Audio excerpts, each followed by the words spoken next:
En perspectiva, con Juan Pablo Michel. Buscamos exponer temas que creemos importantes, a nuestro estilo y desde nuestra perspectiva actual.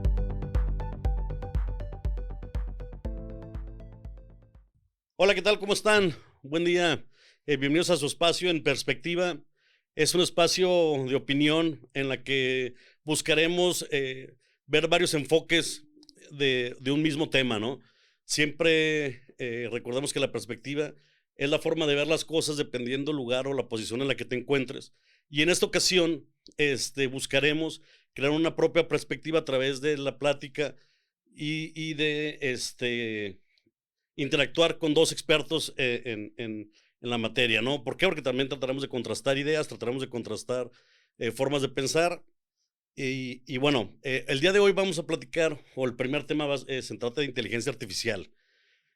De que hemos escuchado mucho inteligencia artificial últimamente, está en boca de todos, es un tema que ha causado controversia y ha causado hasta miedo en algunas ocasiones. Y por eso decidimos el día de hoy plantear este tema trayendo dos expertos, uno desde el área del estudio y la academia y otro desde el área normativo y la regulación, ¿no? Eh, no sé ustedes, pero si nacieron en los ochentas, crecieron en los noventas, pues en todas las películas y todas las caricaturas y eso tuvimos tres grandes villanos, ¿no? Dentro de todas las historias. Y uno de ellos, pues, eran los rusos, los siguientes eran los aliens y los terceros era justamente los robots o la misma inteligencia artificial que se desarrolla y al final termina peleando o matando a los humanos, ¿no? Entonces, bueno, vamos aclarando las cosas, no vamos para allá, creo yo. Pero bueno, vamos presentando de primera mano a los expertos. Primero nos acompaña el maestro Marco Tulio Daza. Marco Tulio Daza es licenciado en Sistemas de Información y maestro en Tecnologías por el Aprendizaje por la Universidad de Guadalajara, en donde también es profesor titular. Es miembro asociado del Instituto de Ciencias de Datos e Inteligencia Artificial, DataI, de la Universidad de Narra, en España, en donde actualmente cursa el doctorado en Economía y Empresa. Se especializa en ética de la inteligencia artificial y dirección estratégica. Su interés de investigación también incluye el impacto de la tecnología en el crecimiento económico y la democracia. Entonces, ¿qué tal, Tulio? ¿Cómo estás? Bienvenido. Buenas tardes, Juan Pablo. Un saludo a todo tu auditorio. También por otro lado tenemos al doctor Jesús Alberto López Peñuelas, que es abogado y maestro en Derecho Constitucional por la Universidad de Guadalajara, especialista en técnica legislativa y derecho parlamentario por la Benemérita Universidad de Oaxaca y doctor en Derecho por el Instituto de Altos Estudios Jurídicos. Profesor de licenciatura y posgrado en el Colegio Libre de Estudios Universitarios, en el Instituto de Altos Estudios Jurídicos, en la Universidad del Valle de México y en la Universidad de Guadalajara. Autor y coautor de artículos y ponente nacional e internacional, ambos en temas de legislación, normatividad y derecho constitucional. También director del área de sectores públicos de MZ Consultores. ¿Cómo estás? Bienvenido, Chuy. ¿Qué tal, Juan Pablo? Saludos a todas y a todos. Por supuesto, saludos al maestro Marco Tulio. Y muy gustoso de estar aquí con ustedes platicando sobre este tema importante. Muchas gracias a los dos. Digo, bueno, Tulio, aparte de todo lo que vimos y todo el tema académico que tiene, también es un amante del metal y un DJ en sus tiempos libres también, que es un dato que me pareció interesante poder platicar porque, bueno, dentro de su seriedad también le gusta todo ese relajo, ¿no? Aunque no lo pareciera, es metalero de corazón. Y bueno, Tulio. Eso fue hace muchos años, Juan Pablo. Aprovecho para saludar a Jesús. Aquí estamos. Saludos, estimado. A ver, Tulio, platícanos entonces, ¿qué es la inteligencia artificial? Sí, ¿cuándo nace? ¿Cómo se crea? ¿Cómo ha evolucionado? No sé, cuéntanos un poquito. Bueno, mira, el concepto de inteligencia artificial nace desde los años 50, cuando Alan Turing por allá publica un artículo en donde plantea la posibilidad de que una computadora pueda emular a la inteligencia humana. Se le denomina la prueba de Turing. Y bueno, desde entonces los científicos, los ingenieros han estado tratando de desarrollar tecnología que pueda emular las capacidades de las personas. Esta prueba de Turing fue superada ya hace muchos años. Algún hito importante fue Deep Blue, la computadora de IBM que le ganó en ajedrez al campeón mundial de ajedrez por allá en los años 90. Y más recientemente se han desarrollado de manera muy importante esta tecnología gracias a, se ha soportado en otras tecnologías como de Internet of Things y todos los dispositivos móviles que hoy tenemos que recaban grandes cantidades de información, y esta gran cantidad de información ha posibilitado la Big Data, el análisis de grandes cantidades de datos, y esto a su vez permite que estas grandes bases de datos sirvan a las máquinas para identificar patrones. Este proceso de análisis de grandes cantidades de datos y de identificación de patrones se le ha denominado como Machine Learning, y este aprendizaje de las máquinas, en los últimos años ha permitido que grandes saltos se den en este ámbito de la inteligencia artificial. El caso más conocido el día de hoy es ChatGPT, o estos modelos de lenguaje amplios, y que tienen una gran cantidad de ámbitos de aplicación en la educación, en la empresa, en el gobierno, y bueno, tú nómbralos, ¿no? Ok, bien. Justamente al final, te digo, todo el mundo piensa en el tema de la inteligencia artificial y a lo mejor nos vamos muy a futuro y lo que a lo mejor llegamos a ver en películas. Pero ¿cuáles son las implicaciones de su implementación? O sea, ¿por qué existe de repente tanto miedo, tanta desinformación en el tema de la inteligencia artificial, lo que puede generar?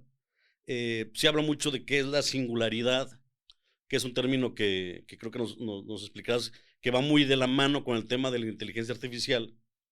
Y también, bueno, ¿cuáles son Sí, los riesgos que pudieran existir en el tema de la tecnología, con el tema laboral, con algunas otras cosas que son de las que han causado mucho ruido, ¿no? Han generado mucho miedo y mucha expectativa en la gente, ¿no? Sobre todos estos temas. bien, bueno, este es un tema muy, muy interesante. Para entender un poquito por qué se ha dado este miedo o esta preocupación de que la tecnología o que la inteligencia artificial puntualmente se cause daños a las personas, a la sociedad o incluso a la humanidad, como algunos autores firmaron una carta hace pocos meses, hay que entender un poquito los tres niveles teóricos que tiene la inteligencia artificial, y que, se denominan como la inteligencia artificial estrecha o narrow artificial intelligence, la inteligencia artificial general o general artificial intelligence, y la superinteligencia artificial, que tienen los acrónimos en inglés como ANI, AGI y ASI. Si quieren buscar en internet, así los pueden encontrar más fácilmente. Estos tres niveles son teóricos. El único nivel de inteligencia artificial que se ha alcanzado al día de hoy es la inteligencia artificial estrecha o la narrow artificial intelligence, y que se caracteriza por pues tener capacidades al nivel de humanos o incluso sobrehumanas para desarrollar un trabajo específico muy puntual. Y voy a poner un ejemplo. El ejemplo es AlphaGo, que fue un sistema de inteligencia artificial que desarrolló DeepMind, una subsidiaria de Google, y que logró derrotar a los campeones mundiales en el juego asiático que se llama Go. No sé si lo conozcan, pero es un juego que tiene una cantidad estratosféricamente grande de posibilidades en las jugadas, y que no se le puede enseñar a jugar a una máquina con reglas como lo que se hizo con Deep Blue para enseñarle a jugar ajedrez. En este juego las posibilidades son tan grandes que no se le puede enseñar de manera tradicional, y esta máquina fue entrenada revisando millones de partidas de juegos humanos, de juegos entre personas, y bueno, aprendió a determinar cuáles eran los patrones más exitosos en el juego, y así fue como derrotó a algunos humanos. Este es un ejemplo de Narrow Artificial Intelligence. Y bueno, para ser claros, toda la inteligencia artificial que existe hoy está dentro de esta categoría, de inteligencia artificial estrecha. Después, el siguiente paso de la inteligencia artificial es un sistema que tiene la capacidad y la flexibilidad para desarrollar cualquier tipo de tarea que un humano podría hacer. A esto se le denomina la inteligencia artificial general, que bien sepa de medicina como de física cuántica o conducir un auto o volar un avión. Esta inteligencia artificial aún no existe. Algunas personas pensaron que ChatGPT y estos chatbots nuevos de inteligencia artificial podrían ser un paso hacia la inteligencia artificial general, pero bueno, vale la pena decirlo con claridad, no es inteligencia artificial general. Una inteligencia artificial general debería tener la capacidad de aprender recursivamente, esto es, aprender de manera continua y exponencial,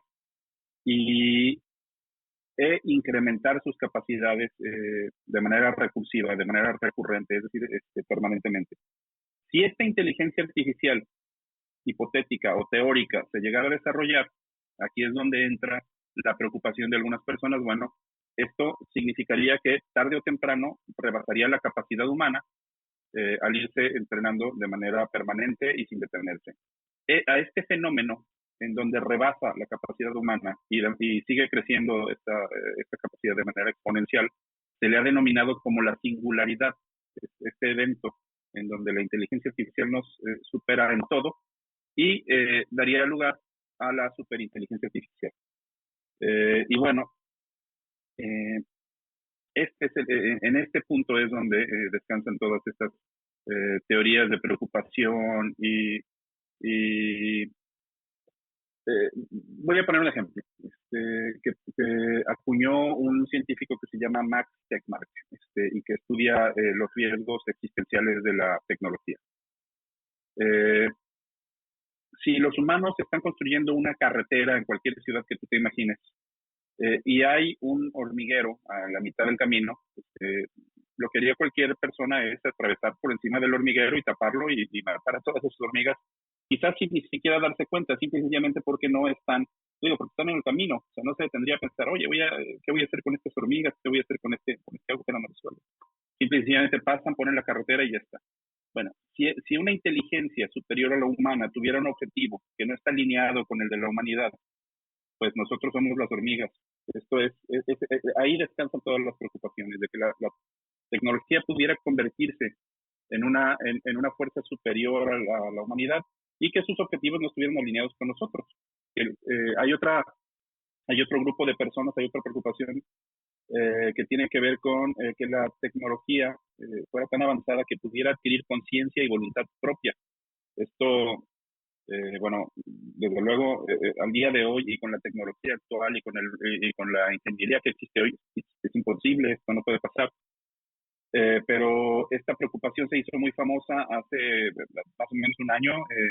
Me parece que fue en 2021 cuando un ingeniero de Google estaba trabajando con un chatbot, con un modelo de lenguaje similar a ChatGPT. Este modelo de lenguaje de Google se llama Lambda y el ingeniero se llama Blake Lemoine. Se hizo muy famoso porque de estar conversando con el chatbot, se le ocurrió que el chatbot tenía conciencia y voluntad propia. Incluso llegó al nivel de contratarle un abogado para que tuviera que ver, para que viera por sus derechos laborales en Google. Esto desde luego no es real, pues es un chatbot, es un ChatGPT que no tiene pensamiento, no tiene conciencia, menos voluntad.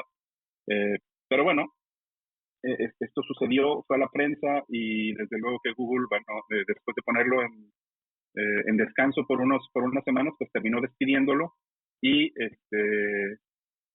pues esto es, ¿no?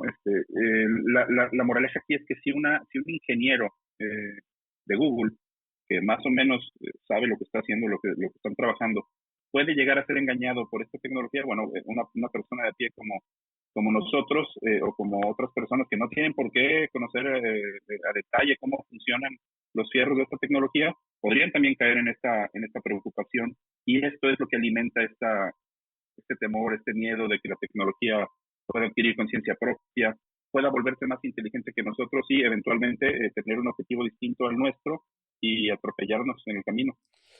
Ok. ¿Qué opinan? Suena bastante interesante, da un poco de miedo, evidentemente, pero creo que sí, como dices, creo que todavía falta mucho para poder llegar a esas instancias, pero justamente el tema regulatorio. Fíjate, Juan Pablo, perdón, antes de irnos al tema regulatorio, yo quisiera en este punto decirlo con total certeza y con total certidumbre, esta preocupación que existe es infundada, no tiene fundamento sólido, teórico, científico, para que alguien pueda decir, bueno, mañana mi laptop se va a despertar, va a adquirir conciencia y va a querer tener alguna una agenda propia, ¿no? Que pueda no coincidir con lo que yo quiero. Y esto te lo digo con mucha claridad, la arquitectura de las computadoras von Neumann, como se les conoce hoy, no podrían tener esto, no podrían despertar, no podrían adquirir una conciencia natural. Esto no está cerca de suceder de ninguna manera. Las computadoras son programadas, son instrumentos y herramientas Bueno, por ahí que son programadas para... Hay una situación por ahí en que emular apagaron supuestamente 2 computadoras, ¿no? Que ya se estaban comunicando entre ellas, que ya habían generado como un idioma propio y que decidieron apagarlas. No sé qué tan real sea eso. Sí, es verdad. No recuerdo ahorita la compañía que lo desarrollaba, pero esto tiene una explicación. Hace algunos años también Microsoft desarrolló un chatbot, antes de ChatGPT, antes de estos nuevos modelos de lenguaje que estamos viendo. Y este chatbot lo soltó en Twitter y lo puso a interactuar con las personas. Y en Twitter, bueno, si ustedes tienen Twitter, sabrán que no es el lugar más feliz del mundo para interactuar, no es un lugar donde Más amigable. lleno de el lugar más amigable, lleno de buenos sentimientos. Entonces este chatbot empezó a proferir insultos, a hacer comentarios racistas e incluso dijo que Hitler tenía razón con respecto a los judíos. Esto no es broma, no me lo estoy inventando, eso fue lo que publicó en un tweet este chatbot. No significa que el chatbot de repente haya adquirido conciencia y un sentimiento antisemita por sí mismo. Simplemente lo que significa es que este modelo estaba siendo entrenado para interactuar con las personas y lo que las personas le estaban diciendo a este chatbot. Después, al parecer, descubrieron que había un grupo de troles que estaban tratando de hacer que este chatbot se descarrilara. Bueno, pues estas personas le estaban alimentando este tipo de groserías, de cosas políticamente incorrectas que al final el chatbot terminó por repetir, ¿no? Por regurgitar en Twitter.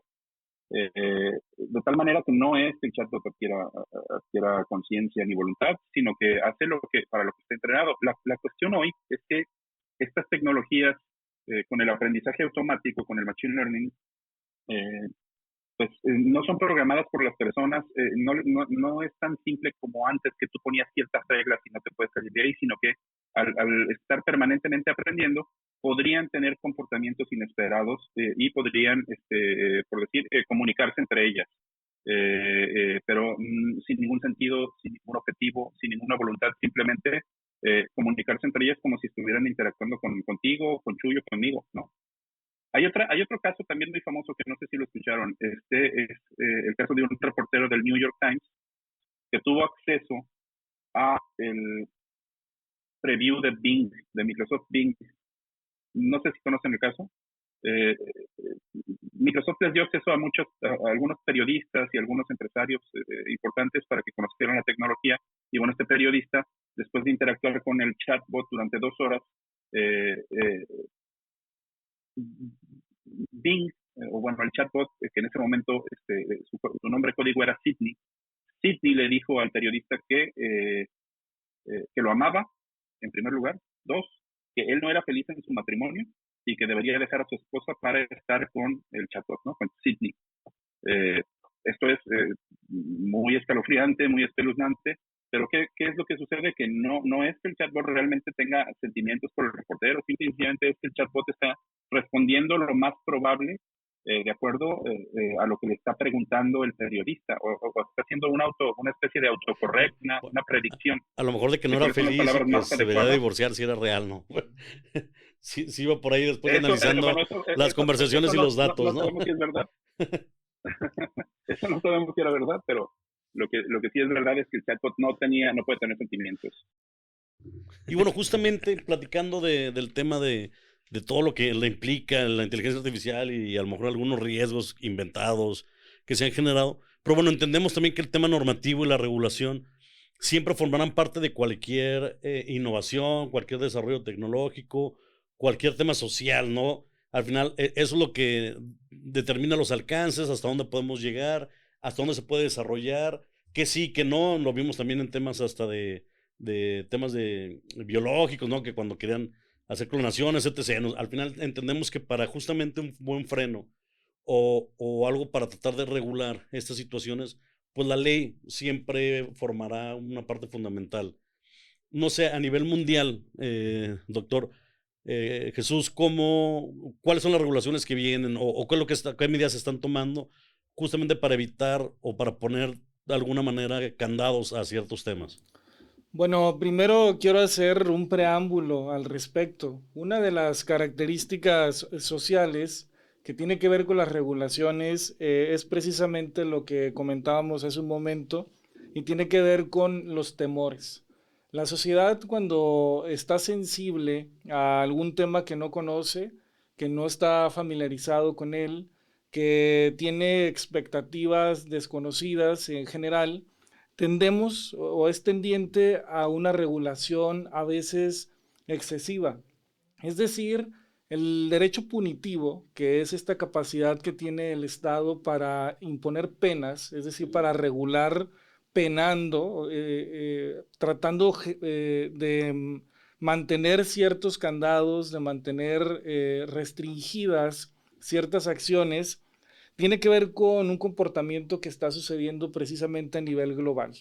Decía Zaffaroni, este especialista en derecho punitivo, precisamente que como una analogía, el hombre de las cavernas decía, pintaba en sus cavernas lo que le generaba una amenaza o un riesgo a la sociedad.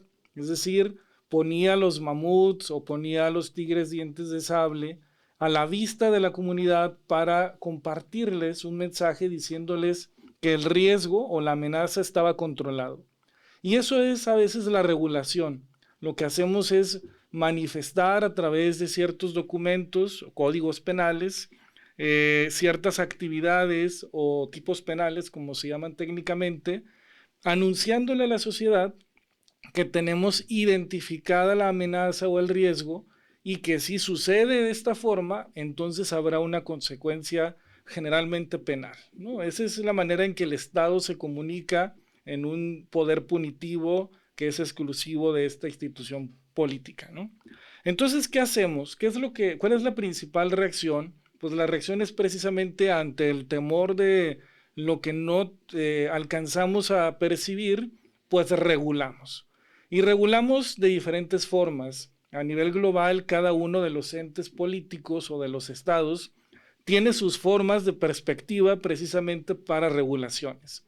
México, por ejemplo, ordinariamente es siempre establecer en el Código Penal una regulación punitiva hacia lo que no sabemos qué va a pasar. Estamos hablando de tecnologías, por ejemplo, de drones, y entonces empezamos a pensar precisamente en la transgresión a derechos de intimidad, a la transgresión a cualquier otra circunstancia que implica un poder punitivo o un derecho punitivo o una pena, ¿no? A nivel global, hay dos formas en donde se están llevando a cabo los análisis de la regulación de inteligencia artificial. Y ambas tienen sus seguidores y tienen sus perspectivas y sus argumentos. Una de ellas es regular la inteligencia artificial desde una perspectiva horizontal. Es decir, que en todas las legislaciones y normas que están en el Estado se incluya la perspectiva de inteligencia artificial y desde ahí se la regule. Y otra perspectiva que es la perspectiva vertical y es generar toda una estrategia exclusivamente para la inteligencia artificial, estrategia normativa. En palabras sencillas es o lo regulamos en paquete, la inteligencia artificial, o lo regulamos de manera dispersa, ¿no? Dispersa más bien. Y esa es de la discusión global en este momento, donde la Unión Europea, con regulaciones a través de un reglamento especializado, con China también con otra perspectiva, y cómo estaban evaluando en este momento cuál es la mejor forma de regular. Bueno, están evaluándolo a través de quién está generando un mejor entorno para la inversión en este tema. Es decir, las inversiones internacionales vinculadas al desarrollo de la inteligencia artificial están calculándose en quién tiene la norma o quién tiene la regulación más ad hoc precisamente para el desarrollo de esta tecnología. Es decir, si tienes una regulación estricta, cerrada, punitiva, no va a haber una inversión precisamente para el desarrollo. Si tienes una perspectiva más abierta, general, con la finalidad de aperturar a la ciencia estas novedades, más allá de los cálculos o no de hasta dónde podemos encontrar los diferentes niveles de inteligencia artificial, que aquí el experto Tulio nos ha explicado de manera detallada. Entonces, esa es la discusión. ¿Quiénes estados o cuáles estados van a permitir el desarrollo de la inversión para la inteligencia y quién tiene la plataforma normativa más adecuada para ello? Sí, justamente ahorita están entonces entre decir, bueno, pues, podemos controlar hasta cierto punto el desarrollo de la inteligencia, vamos regulándolo de esta manera, algo mucho más relajado para poder fomentar la inversión y el crecimiento de esa industria y ese sector, ¿no? O los otros que dicen, ¿sabes qué onda? No, creemos que no estamos preparados a lo mejor por el momento, vamos poniendo regulaciones mucho más estrictas para que vaya esto a lo mejor creciendo de manera mucho más controlada, ¿no? Tocando el agua con el pie, ¿no? O sea, vamos Exactamente. tocando el agua con el Pero que al pie. final eso no genera, no fomentará mucha inversión, ¿no? En el tema, ¿no? Porque a lo mejor los empresarios van a decir, bueno, pues mejor me espero a que más adelante se aperture un poco más, ¿no? Pues al final siempre la lucha entre lo económico y el deber ser y contando con todos los miedos que engloban a su alrededor, ¿no? Acuérdate de la guerra entre los rusos y los estadounidenses en la ida a la luna, ¿no? Exacto. Es decir, quién desarrollaba más rápido la tecnología para llegar primero. Y creo que en esta lucha ante lo desconocido que implica los alcances, sin conocer, no hemos hablado precisamente de los riesgos reales de este tema, es quién desarrolla más rápido la plataforma o los mecanismos o el entorno suficiente para poder entender hasta dónde puede llegar. Y evidentemente, pues la lucha de las personas asiáticas que tienen ya un estigma positivo en el desarrollo de tecnologías y pues el occidente que todavía nos conocen como más tocando el agua, como te decía hace rato, saber si nos metemos o no nos metemos o esperamos a ver qué sucede en los entornos. Esa es la perspectiva social de la que quería platicarles, ¿no? Fíjate, Chuy, bueno, si me permiten comentar, Claro, claro. me resulta muy interesante esta perspectiva que pone Jesús sobre los enfoques horizontal y vertical. Y bueno, un ejemplo de esto que menciona Jesús es que al día de hoy, Google Bard, que es la contraparte de ChatGPT por parte de Google, y Cloud, que es el chatbot de la empresa Anthropic, no están disponibles en Europa. No se puede, bueno, en Reino Unido sí está disponible Cloud y me parece que Google Bard gradualmente va a empezar a permitirse su utilización. Pero esta razón atiende a esto que menciona Jesús precisamente. La Unión Europea acaba de pasar y está por votarse el AI Act, esta legislación que a modo de sombrilla pretende abarcar toda esta tecnología de la inteligencia artificial. Y bueno, básicamente lo que hace esta legislación es clasificar en 4 niveles los desarrollos de inteligencia artificial: el nivel bajo, que no tiene ningún riesgo; el nivel de riesgo limitado; después estaría el nivel de riesgo alto; y finalmente un nivel de riesgo inaceptable. Por ejemplo, armas autónomas, ¿no?, que puedan disparar a discreción de la inteligencia artificial de acuerdo con lo que la inteligencia determine que es un enemigo o no. Y esta legislación que está por aprobarse pronto ha hecho que empresas como Anthropic o Google duden sobre si liberar su tecnología en este momento o esperar un poco a ver cómo cómo termina cómo termina aprobándose esta AI Act para poder saber cómo van a poder desplegar sus desarrollos. Esto, por un lado, tiene el riesgo de que puede frenar la innovación, y lo estamos viendo porque nosotros en Europa ahorita no tenemos acceso a esta tecnología.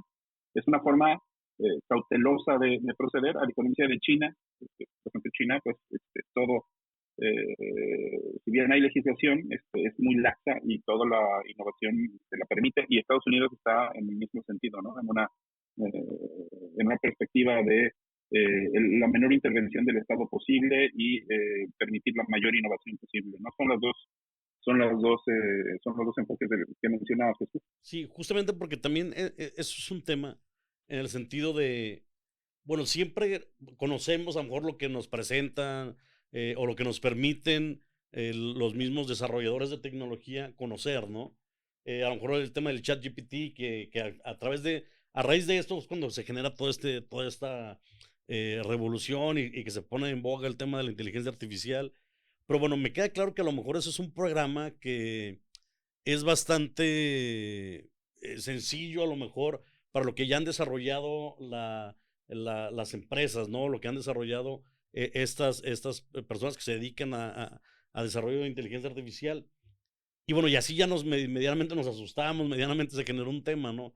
¿Qué tanta tecnología puede haber que ya se generó pero que no ha salido, o que solamente lo van a usar para gobiernos, o que solamente lo van a usar para el beneficio de ciertas empresas? ¿Cómo poner esos candados de qué sale, qué no sale? No sé, por ejemplo, no sé en México si tenemos algo, hemos tocado el tema, si ha visto algo sobre inteligencia artificial, Jesús.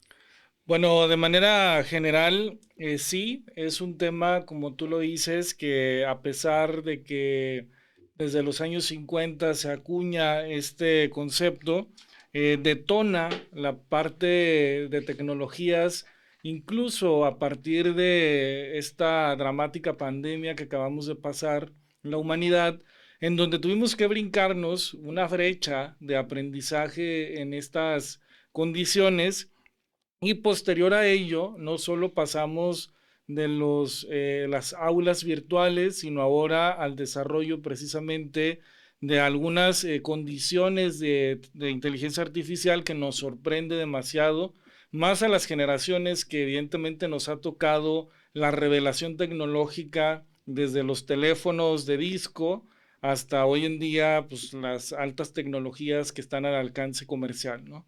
En este contexto, yo creo que la importancia tiene que ver sobre en qué temas queremos utilizar la inteligencia artificial, hablando específicamente en México. La inteligencia artificial como una tecnología, o a lo mejor en un concepto más técnico, como un lenguaje importante de desarrollo de tecnología. México tiene necesidades sociales. La seguridad es uno de ellos. Es indiscutible que necesitamos ayuda de cualquiera de los frentes necesarios para poder intervenir un problema social real, tangible, evidente.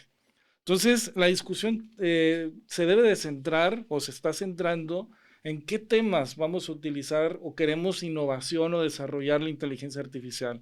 Incluso un precandidato a la presidencia de la República presenta ya un programa de seguridad vinculado precisamente a estas tendencias. Es decir, si México apertura ya la discusión, todavía no a los niveles que Estados Unidos, China, la Sí, Unión porque Europea, estamos ¿no? acostumbrados a que México llegue al final del partido, ¿no? No en todos los temas, ¿no? Hemos sido punta de lanza en varios temas normativos incluso, o legislativos o legales, pero en este caso México, al ser incluso vecino de un desarrollador de tecnologías, pues no se atreve tal vez a anticiparse a esta situación, y estamos a la expectativa, pero sí moviendo las aguas. El Congreso de la Unión ya está discutiendo algunas propuestas muy endebles en materia de regulación, fortaleciendo otro tipo de derechos que platicaremos sobre los verdaderos riesgos o los riesgos inmediatos de esta regulación de la inteligencia, Pero desde una perspectiva técnica y social, mi consideración es delimitar los temas a los que queremos llevarla. Más allá de una predictividad de algoritmos, de qué debes de comprar, cómo y para qué, por supuesto que si tenemos un problema social tan gravísimo como es la inseguridad en este país, pues vamos desarrollando la innovación en estos temas, aprovechándola, invirtiendo las cantidades de dinero que se invierten en el gasto público, pero para un objetivo que sea la eficiencia en esta materia, como en otras más, pero poniendo como ejemplo esta necesidad evidente y tangible. Ok, y ya quitándonos el tema de decir, bueno, ok, ya, no nos va a pasar como en Terminator o en Yo Robot o todo eso que tenemos. ¿Cuáles son los riesgos reales que al día de hoy se vislumbran en el tema de inteligencia artificial? Al día de hoy, ¿qué ha pasado? ¿Hay algunos hechos que puedan, este, pues, prender las alertas en ciertas cosas, no solamente en el tema de seguridad, sino a lo mejor en el tema educativo, en el tema empresarial? No sé cuál, ahí sí que dejo el balón botando para cualquiera de los dos que quiera tocar el tema sobre qué ejemplos tenemos reales al día de hoy sobre riesgos de la inteligencia artificial. Adelante, maestro. Gracias, Jesús. Juan Pablo. Bueno, recientemente publiqué un artículo, una revisión de literatura sobre la ética de la inteligencia artificial. Se publicó en la revista Frontiers en una edición especial de inteligencia artificial en las organizaciones. Y ahí mi trabajo, soy coautor con una compañera que se llama Sochi, y ambos publicamos este artículo que propone una taxonomía de 5 categorías para los riesgos éticos que presenta la inteligencia artificial. Y estos, si me permites, te los puedo mencionar rápidamente para su posterior discusión. Son el primer riesgo, el primer reto que presenta esta tecnología es la privacidad. Cómo esta tecnología podría ser invasiva de nuestra privacidad. En primer lugar, debido a la gran cantidad de información que requieren en las máquinas para entrenarse, es muy común que se utilicen datos personales sin el consentimiento de las personas. Pero hay riesgos más grandes de invasión a la privacidad y que y es que esta información pudiera ser utilizada, o esta tecnología podría ser utilizada por un gobierno autoritario para violar derechos humanos. No sé si sepan que en la Segunda Guerra Mundial los nazis utilizaron máquinas que leían tarjetas perforadas de IBM para leer el censo de ciudadanos en Ámsterdam, de ciudadanos holandeses, y para identificar a cuáles eran judíos y cuáles eran gitanos y cuáles eran de Polonia, y utilizar esta tecnología para pues, eventualmente mandarlos a los campos de concentración. La tecnología es un arma de doble filo, y hago esta mención porque una de las propuestas que hace un posible candidato a la presidencia con este proyecto Ángel, que se le denomina, es utilizar inteligencia artificial para vigilar a los ciudadanos, y eso, bueno, puede tener consecuencias muy graves, catastróficas, si cae en manos equivocadas. Bueno, ese es el primero. El segundo es el riesgo del sesgo algorítmico, o el algorithmic bias. Este es un problema que todas las máquinas de inteligencia artificial tienen algún tipo de sesgo porque son entrenados con datos humanos, y los datos humanos son un reflejo de nuestro comportamiento, y bueno, existe algún tipo de sesgo. Un ejemplo muy famoso es una máquina, un sistema que desarrolló Amazon para contratar personal, y este sistema de Amazon de inteligencia artificial discriminaba a las mujeres, aun y cuando el género no era un parámetro para contratar o no contratar. Cuando la plataforma de inteligencia artificial detectaba que habían acudido a colegios para señoritas o participado en equipos deportivos para mujeres, solía descartarlos. Y esto no significa que la máquina sea misógina, pero significa que fue entrenada con datos de 20 años de la compañía, de contrataciones de la compañía. Si tenía algún gerente de recursos humanos que tuviera alguna preferencia por hombres, no lo sabemos. Si la razón es debido a que más hombres estudian ingeniería, puede ser, y Amazon suele contratar más ingenieros que mujeres en otras carreras. Bueno, puede ser, no lo sabemos. La realidad es que existía este sesgo y este sesgo es Que sigue siendo, que omnipresente sigue en siendo estos el sistemas reflejo de la parte humana, ¿no? totalmente. O de los datos de Y del entrenamiento con los que inconsciente, se ¿no? alimentan, ¿no? Con los que se entrenan. Sí, y te digo, no necesariamente es algo, por ejemplo, hay otro caso muy famoso y que es que estos sistemas de reconocimiento facial funcionaban mucho mejor con hombres blancos que con mujeres o con personas de raza negra, ¿no? Y esto es porque no había, no había suficientes fotos, no había suficientes imágenes en los datos de entrenamiento de personas afroamericanas o de otros países que fueran de raza negra. O sea, que nos tomamos menos fotos, ¿o qué? Simple y llano, ¿no? Pues hay alguna explicación por ahí, pues se tendrá que averiguar, pero eso es algo que el sesgo está presente. Hay estrategias para limitarlo, sí, pero es un tema que se tiene que enfrentar, es un reto que hay que superar. Otro de los grandes problemas que identificamos en nuestro trabajo es el tema de la automatización y el desempleo, que, bueno, es evidente que con nuevas tecnologías algunos empleos se destruyen, pero otros empleos indiscutiblemente se crean. Hay un ejemplo muy, muy famoso y que es que a principios de 1900 el 40% de la población en Estados Unidos se dedicaba a la agricultura a inicios de 1900. Para 2002, 2010, algo así, solamente es el 4% de las personas en Estados Unidos se dedican a la agricultura. Y esto no significa que haya habido un 90% de empleos destruidos, ¿no? Ni que se haya reducido la producción de agricultura en Estados Unidos. Significa que, bueno, la tecnología hizo más eficientes algunos procesos, algunos empleos ya no existen, otros empleos se crearon muy diferentes a los que hace un siglo existían. No, y al final Entonces, bueno, es de la esperarse sociedad que también va evolucionando y pues va abriendo nuevas carreras. Me imagino que en los 900 no existían a lo mejor ni la mitad de las carreras que se ofertan el día de hoy, ¿no? Para poder quizás estudiar. más. Y probablemente en algún tiempo se van a abrir nuevas carreras que serán las carreras del futuro, que a lo mejor ahorita todavía no existen, no las conocemos. Y bueno, pues así de eso se trata, ¿no? También. Yo creo que hace 20 años no te imaginabas que ibas a ser conductor de podcast, ¿no? Eso no No, existía, ¿no? O community sí. manager o algo. Sí, no. Entonces, es natural. Bueno, hay una cosa también aquí importante que dicen, después de la revolución industrial, de la primera revolución industrial, bueno, muchos empleos se destruyeron y parece que no se crearon con la misma velocidad que se destruyeron. Es decir, hay por ahí algún autor que menciona que tardaron 50 años en recuperarse algunos de los empleos que se perdieron en aquel momento y los salarios también cayeron de un talón. Pues bueno, no es algo que esté superado solo por decirlo, solo porque ha pasado antes. Es un reto que se tiene que enfrentar y se tiene que implementar esta tecnología de alguna manera que evite pues que este cambio, esta pérdida de empleos y la creación de nuevos se lleve entre los pasos a mucha gente, ¿no? Y bueno, el otro riesgo importante que tenemos es el tema de la manipulación y de la desinformación. Y este es un tema muy interesante porque con ChatGPT y con estos chatbots este tema se potencia de una forma muy, muy importante. Nuestro último paper que se publicó este año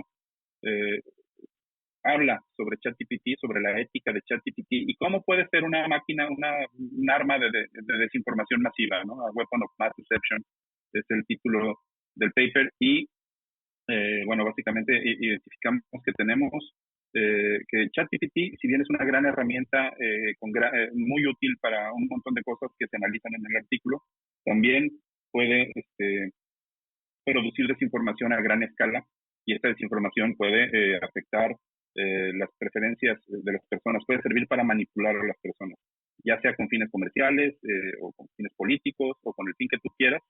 Una tecnología con esta capacidad puede llegar a manipular a las personas. A lo mejor Big no consiguió que el reportero del New York Times se divorciara, pero hace algunos años Cambridge Analytica llevó a cabo una operación a gran escala en Estados Unidos en 2016 y en Reino Unido con el tema del Brexit, que parece que que sí influyó en las preferencias políticas de las personas y le dio ese pequeño empujoncito a la campaña de Donald Trump y a la campaña del Brexit para que salieran victoriosos en esa elección y en el referéndum respectivamente, ¿no? Entonces, imagínate un ejército de chatbots tratando de manipular tu opinión en temas electorales. Y bueno, esto es algo que seguramente vamos a ver pronto. Ok, sí, entonces, bueno, evidentemente los riesgos existen. Ya nos platicaba Tulio justamente de algunas cosas que han pasado o algunos problemas por ahí que se avecinan. Le quisiera ahora pedir la opinión al doctor Peñuelas, que también en su momento estuvo familiarizado con el tema de la tecnología y las redes. Él ha sido un pionero en Jalisco sobre ese tema, ya que cuando él estaba en la prepa, y en la prepa nosotros tenemos el 5120, ¿no? El celular, y Chuy ya tenía su página de internet. No, él ya interactuaba, ya programaba, todos creíamos que iba a ser un ingeniero en sistemas, algo así, pero bueno, decidió irse al derecho, no le tuvo fe en ese tiempo al tema tecnológico. Chuy estarías aquí en otro tema, imagínate, pero bueno, era muy famoso en ese tiempo Chuy Web On, sobre el tema, ¿no? Fíjate que sí, hace muchos años, así como Tulio en su pasado dice Era que fue DJ, DJ. en mi pasado fui Chuy, no me lleves entre las no, papas. no, tengo que traerte a la plataforma. En aquel entonces me tocó programar de manera muy básica para las primeras páginas de internet, incluso vinculadas a campañas políticas, cuando era estratosféricamente lejana esa posibilidad. Sin embargo, el derecho y las ciencias sociales me ganaron en perspectiva precisamente y ahora, bueno, nos dedicamos a esto, pero precisamente el desarrollo temporal de estas tecnologías nos traen hoy de nuevo a tratar de analizar esta vinculación entre la necesidad social y la realidad tecnológica, ¿no? Y hablando precisamente de los riesgos, y yo comparto totalmente lo que el maestro Tulio nos dice.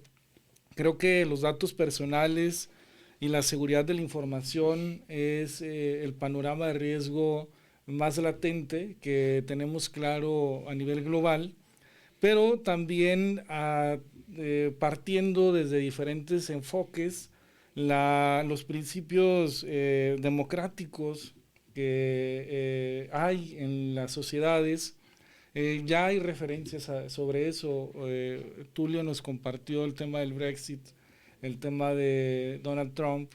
En anteriores condiciones, también en los temas algorítmicos, se le señaló a Barack Obama también utilizar las redes sociales en una primera instancia con mucho menor capacidad que una inteligencia artificial, pero generando tendencias que al final de los finales pues dieron un resultado electoral, democrático. Entonces la afectación de estos principios democráticos, la afectación de los procesos que al final de cuentas se caracterizan por esa independencia, esa sobriedad de decisión que debe tener la ciudadanía hacia la elección de los gobiernos, es otro de los riesgos. Y yo quiero poner sobre la mesa otro de los temas que precisamente a las abogadas y abogados nos señalan, y es precisamente el discutir si los algoritmos jurídicos también son una tendencia que no precisamente a lo mejor desaparezcan la profesión, ¿no? del derecho o de la justicia en sí misma, es decir, a los jueces y a las juezas, que ya hay algunas pruebas al respecto. Por allí se encontraron unos proyectos como el caso Prometea y el caso Jurimetría, que analizan ciertos preceptos o ciertos precedentes jurídicos hacia ciertos casos en particular. Y bueno, esta inteligencia genera condiciones de sentencia o condiciones de conclusiones al respecto, y el nivel de error todavía está en un 10%, es decir, en el último de los ejercicios, en el 90% hubo certeza en los asuntos de discusión básica. Es decir, cuando la situación social que está siendo justiciable no genera o no tiene elementos complejos, la inteligencia artificial es útil para poder determinar de manera sencilla parámetros sobre justicia. Entonces, es otra de las discusiones. Por supuesto, otro de los problemas en México es precisamente la impartición de justicia, es la impunidad, es la corrupción en diferentes ámbitos de esta cadena de justicia que existe desde la investigación primaria que lleva el Ministerio Público hasta las sentencias en las últimas instancias en el Poder Judicial.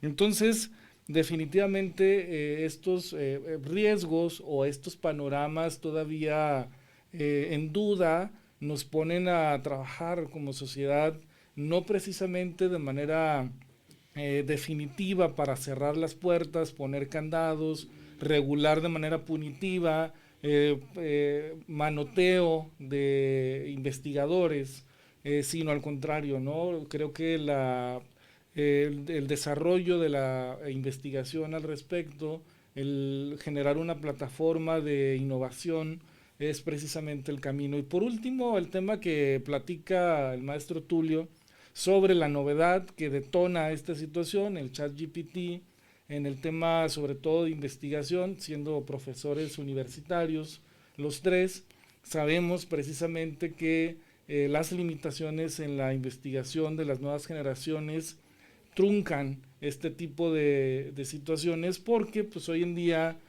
cuestiones tan sencillas como un trabajo o una investigación básica pues es posible a través de estas plataformas. Aunque ya haya otras aplicaciones que puedan detectar o no, sin embargo, pues estamos en este panorama. Digo que el estudiante siempre ha buscado, ¿no?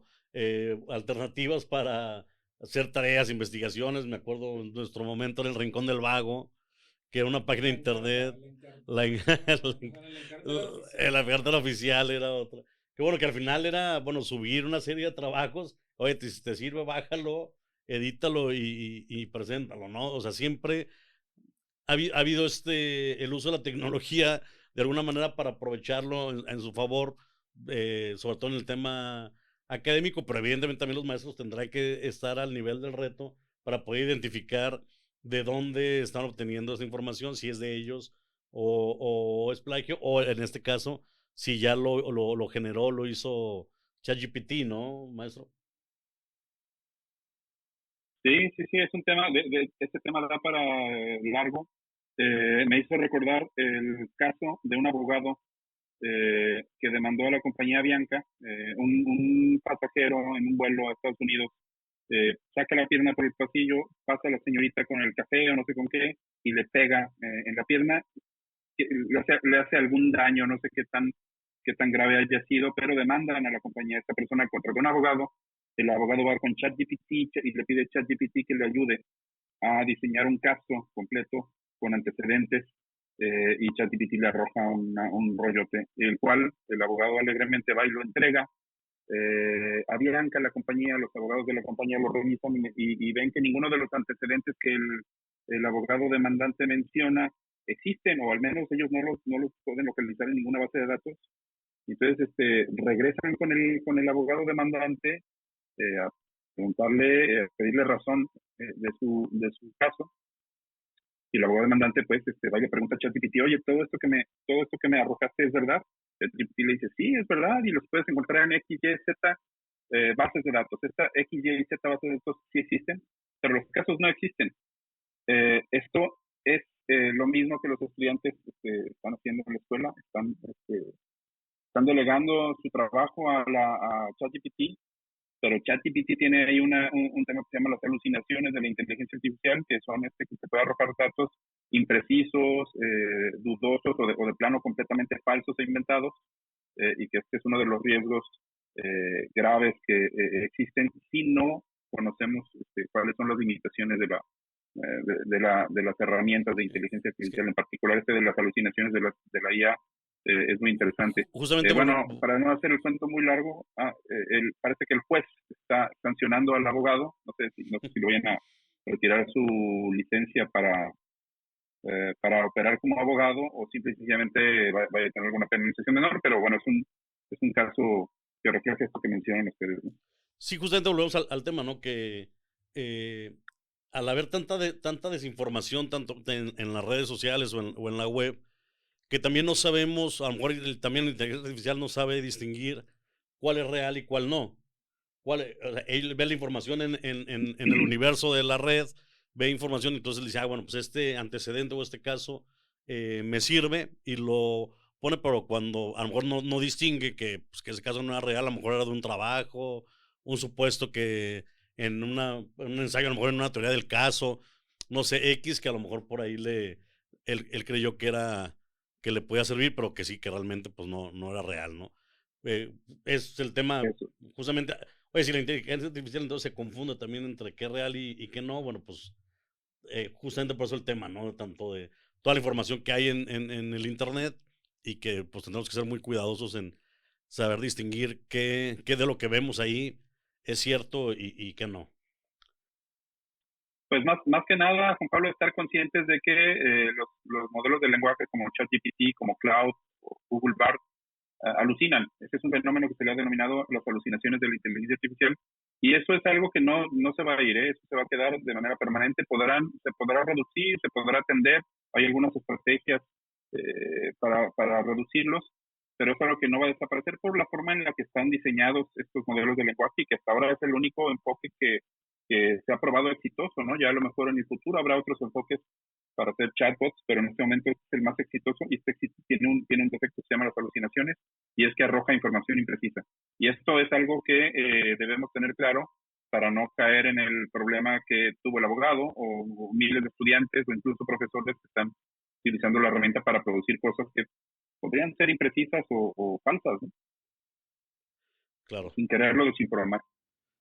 Pues bueno, es un tema que a lo mejor nos da para mucho más, pero por el momento, bueno, creo que ya no tenemos tiempo. Conclusiones, doctor. Pues de manera general, comparto que este panorama tiene grandes oportunidades, vinculadas no solamente de manera global, sino específica para nuestro país. Creo que las oportunidades es tender el entorno necesario y suficiente para poder involucrarnos en la innovación de estos temas, más allá de que no nos caracterizamos probablemente como desarrolladores de esta tecnología como país.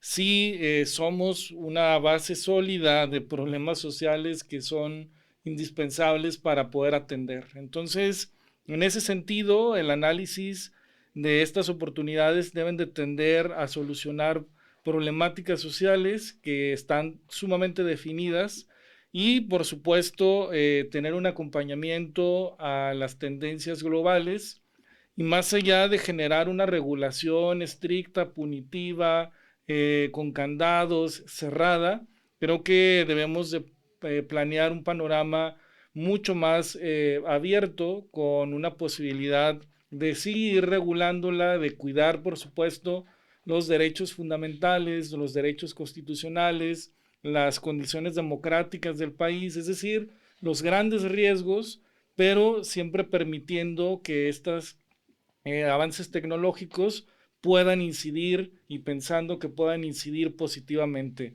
Es una oportunidad única para también las universidades de México de poner sobre la mesa estas tendencias en todas de las carreras. No es, desde mi perspectiva académica, un tema exclusivo de Programación una o carrera tecnológica, sino al contrario, ¿no? Desde una perspectiva horizontal podemos definir que cada una de las carreras tiene una oportunidad de desarrollo, de limitaciones, de innovación que debe de ser aprovechada, pues basado precisamente en la especialización de cada uno de los temas. Maestro Tulio. Muy bien, bueno, pues yo coincido ampliamente con Jesús con esta postura de se debe permitir la innovación. Yo diría, pondría una reflexión más. La inteligencia artificial es una tecnología tan amplia y que se puede aplicar en tantos ámbitos que no se puede legislar, o bueno, va a ser muy complicado encontrar la forma de hacer una legislación que la abarque toda. Es como si quisiéramos hacer una ley para limitar o acotar el uso de los motores. Un motor es tan amplio que lo puedes encontrar en un automóvil, en un tren o en un cepillo de dientes, y hay miles de aplicaciones. Más bien, te tienes que ir contra aplicaciones específicas. Esto pienso yo que debe ser el enfoque que los legisladores en México deberían adoptar. Y dos, en términos generales, la inteligencia artificial es una arma de doble filo que, si bien va a ser una herramienta muy útil para incrementar la productividad y la eficiencia en el trabajo de las personas, en la escuela, en muchos ámbitos, hay que conocer sus limitaciones y cuáles son sus riesgos para evitar caer o cometer problemas y de manera inadvertida, de manera no necesariamente con malicia, pues producir desinformación o tomar decisiones sesgadas utilizando estos instrumentos. Y a eso se le denomina la literacidad de la inteligencia artificial. Habrá que promoverla en las escuelas. Pues bueno, hay mucho tema que falta por descubrir, hay mucha información que analizar, pero bueno, aquí les presentamos dos perspectivas desde el ámbito académico, desde el ámbito normativo y legislativo, para que ustedes también formen su propia perspectiva, generen sus propias ideas y bueno, esperemos que tanto las universidades como el gobierno, como las propias empresas, pues marchemos en el tema de la inteligencia artificial, siempre buscando el bien común, el respeto a los derechos humanos, el respeto a la ética profesional y que al final aprovechemos toda esta tecnología por el bien de todos, ¿no? Creo que ese es el llamado.